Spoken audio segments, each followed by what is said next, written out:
Hello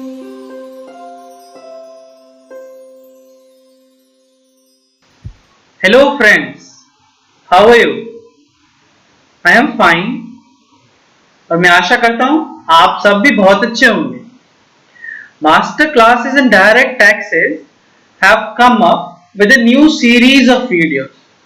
In these new series of roundup videos of latest Supreme Court decisions. This roundup series would not only be beneficial for the professionals, but this series I would try to make it more interactive and more informative so that the new beginners and the students of law are also able to understand it in the best possible manner. Hi, this is CA Web of Goel, and if you like my video, please share it, subscribe it, and when you share it, do not forget to tag your friends. Now we come with the first case of today's roundup. The first case of today's roundup series is the case of Bashir Ahmed Sisodia. The Honorable Supreme Court in this case, what it held? What were the facts? The facts were that there were some bogus creditors as assessed by the assessing officer. The same finding went up till the Honorable High Court. The matter was pending before the Honorable Supreme Court. When the matter was pending before the Honorable Supreme Court, the penalty proceeding against the SSC had begun. Similarly, at the simultaneously prosecution proceedings were also started against the SSC. So in these two proceedings, what happened? In the penalty proceedings, the matter went up to CIT appeal. When the matter went up to CIT appeal with respect to penalty proceeding, in the quantum regarding these creditors are bogus creditors, this finding was reversed.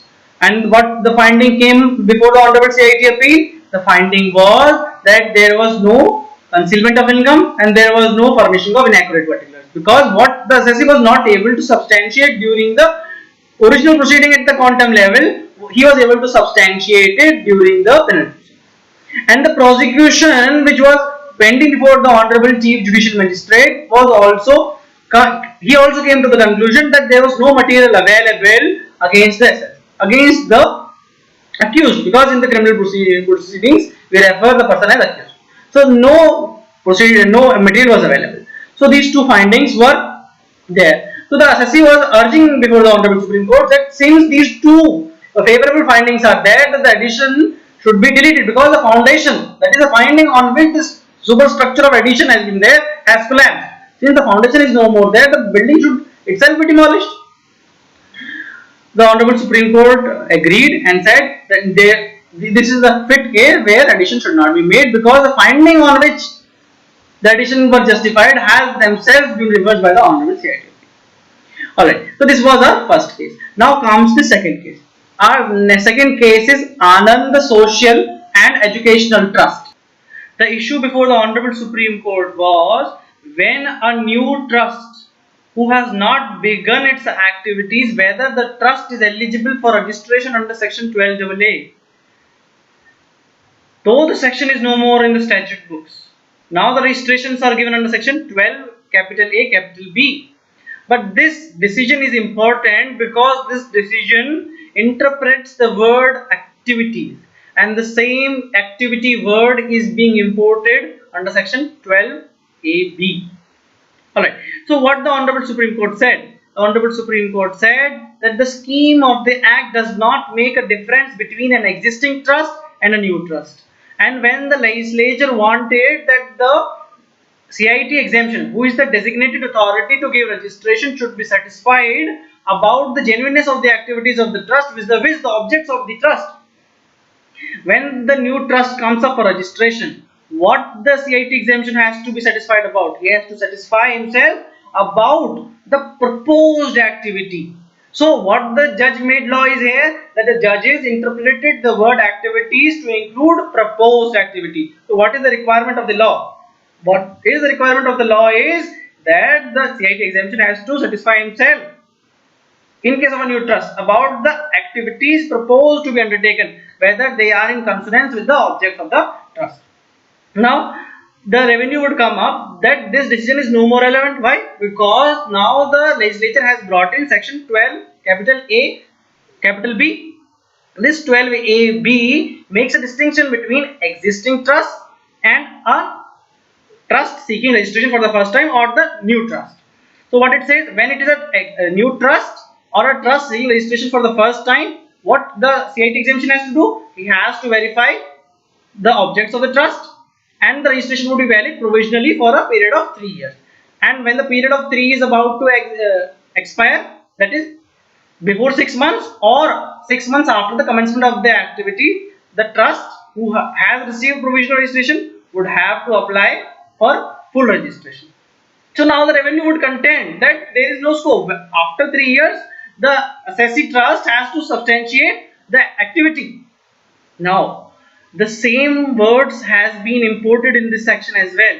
So when the trust comes up again after 3 years, when the trust comes up again after 3 years and contends about the honorable CIT exemption, sir, I was not able to begin the activity because of so and so reason, After considering those reasons, and when the trust comes up with a plan of proposed activity, the CIT exemption would be bound following this decision to give registration, because the Honorable Supreme Court has interpreted the word activities to include proposed activities. Now the second question comes. The second question before the Honorable Supreme Court was that there was a collection of income, that there was donations coming to the trust. However, not even a single rupee was spent by the trust towards the charitable object. Leave alone charitable object, towards any object. That is, there was no expenditure, and the registration was cancelled. And when the registration was cancelled, can a CIT exemption cancel a registration only because there was no expenditure by the trust? The Honorable Supreme Court said we have to make a distinction between two things.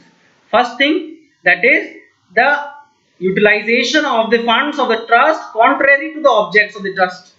When the learned CIT exemption is well within its right to cancel the registration. And the second thing is not spending of the collection or the donations or the incomes of the trust.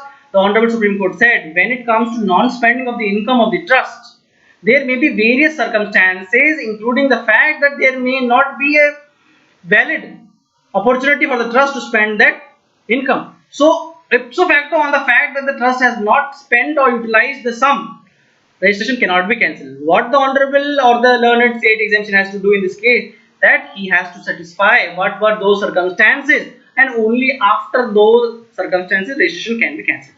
The same meaning will be imported when the learned CIT exemption comes to rejection of or the cancellation. Proper word is cancellation of registration under section 12 capital AB subsection 4. There under the old rule it was section 12 double A subsection 3. So the same words have been imported, so we can follow this decision. Now we come up with the third case law of today. The third case law is CIT versus Chetak Enterprises Private Limited. What happened? Chetak Enterprises was a firm which entered into an agreement with the government of Rajasthan to build a road, and after the completion of the road, the firm was converted into a company, and the name of the company was substituted in the agreement. So what the learned assessing officer said, that the company did not enter into an agreement with the government of Rajasthan, and the company did not complete the road. So when these two things were not there, the exemption under section 80IA will not be available. Why? What is the condition under subsection 4 of 80IA? It says that there must be an agreement with the government of Rajasthan, and that agreement must be made by the company. And since when the agreement with the government of Rajasthan was made, the company was not in existence, and since the company was not in existence, the exemption under the deduction under the section 80IA will not be available. However, the Honorable Supreme Court said when this firm converted itself into a company, it would be deemed as if the company was existing and the agreement was entered into by the company. How did the Honorable Supreme Court came to that conclusion? It referred to various provisions of the Companies Act, and the very essential document was the bid document. When the bid document was filed by the firm, what happened? The firm said that the firm intend to convert itself into a company. when the firm intends to convert itself into a company, that the fact was available, and when the firm converted itself into a company, the name of the company was substituted in the agreement, and the agreement itself provided that the firm includes successor, assignees, etc. And the third reason for coming to that conclusion was that the subsection 4 has a proviso, and what does this proviso provides?